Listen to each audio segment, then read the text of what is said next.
नमस्कार दोस्तों।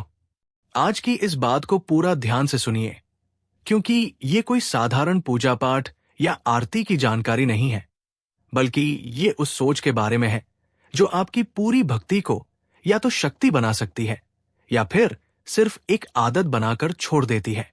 अक्सर हम रोज सुबह उठते हैं, नहाते हैं, मंदिर या पूजा की जगह पर जाते हैं, दीपक जलाते हैं, अगरबत्ती लगाते हैं, आरती करते हैं और फिर मन ही मन सोचते हैं कि आज भगवान जरूर खुश होंगे, आज कुछ अच्छा जरूर होगा।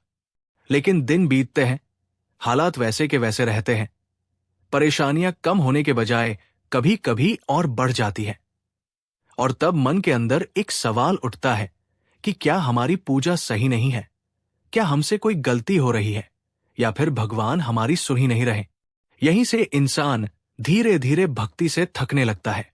वो सोचने लगता है कि रोज पूजा करने का क्या फायदा, रोज आरती करने से क्या मिला, अगर सब कुछ पहले जैसा ही है।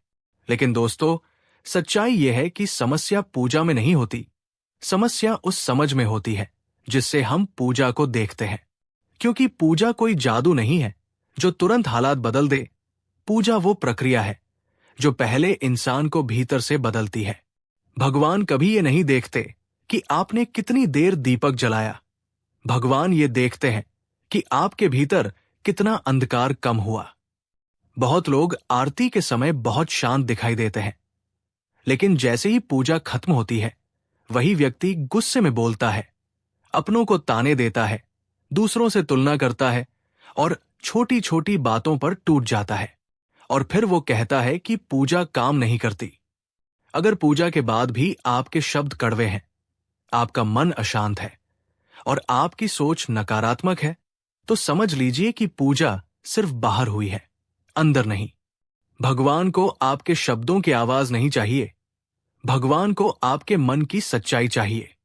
अगर आप पूजा में भगवान को महान मानते हैं लेकिन इंसानों को तुच्छ समझते हैं, तो आपकी भक्ति अधूरी है। क्योंकि जो इंसान सामने खड़ा है, उसी में भगवान की परीक्षा होती है। बहुत कम लोग ये समझ पाते हैं कि रोज की पूजा में सबसे बड़ी आरती कौन सी होती है। वो आरती जो अहंकार को थोड़ा सा कम कर दे, वो आरती जो गुस्से को रोक दे, वो आरती जो किसी कमजोर के लिए संवेदना जगा दे। अगर आपकी भक्ति आपको थोड़ा और इंसान नहीं बना रही, तो वो सिर्फ एक नियम बनकर रह जाती है। भगवान को प्रभावित करने के लिए कोई दिखावा नहीं चाहिए। भगवान तो तब पास आते हैं जब आप थक कर, टूट कर, बिना शब्दों के बस मन ही मन ये मान लेते हैं कि हाँ, मुझसे भी गलतियां होती है। यही स्वीकार करना असली पूजा है। कभी कभी बिना किसी मंत्र के, बिना किसी आरती के, बस चुपचाप बैठकर अपने भीतर झांक लेना भी भगवान के बहुत करीब ले जाता है। क्योंकि उस समय आप झूठ नहीं बोल रहे होते, आप खुद को बड़ा दिखाने की कोशिश नहीं कर रहे होते, और भगवान उसी सच्चाई में बसते हैं। लोग सोचते हैं कि पूजा का मतलब भगवान से मांगना है, लेकिन असली पूजा का मतलब है खुद को बदलने के लिए तैयार होना। भगवान आपको वो नहीं देते जो आप मांगते हैं, भगवान आपको वो बनाते हैं जो उस चीज को संभाल सके।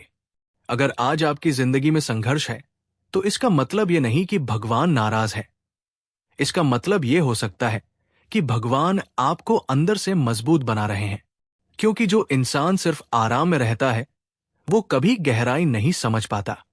भक्ति का असली असर तब दिखता है जब मुश्किल समय में भी आपका मन टूटने के बजाय ठहर जाता है, जब दुख आने पर भी आप सवाल करने के बजाय सीखने लगते हैं, जब आप ये मान लेते हैं कि हर परिस्थिति आपको तोड़ने नहीं बल्कि गढ़ने आई है। उस दिन आपकी पूजा सच में शुरू होती है।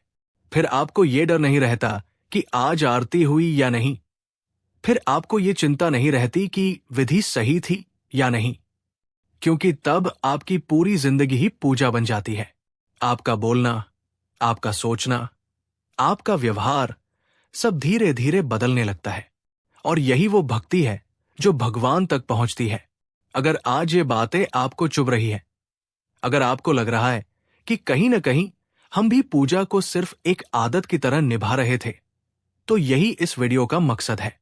और अगर आप चाहते हैं ऐसे ही गहरे, सच्चे और जीवन से जुड़े विचार जो भगवान को डर नहीं बल्कि समझ बनाकर पेश करें, तो अपना गुरुकुल को सब्सक्राइब जरूर कीजिए, क्योंकि यहां पूजा सिखाई नहीं जाती, यहां पूजा समझाई जाती है।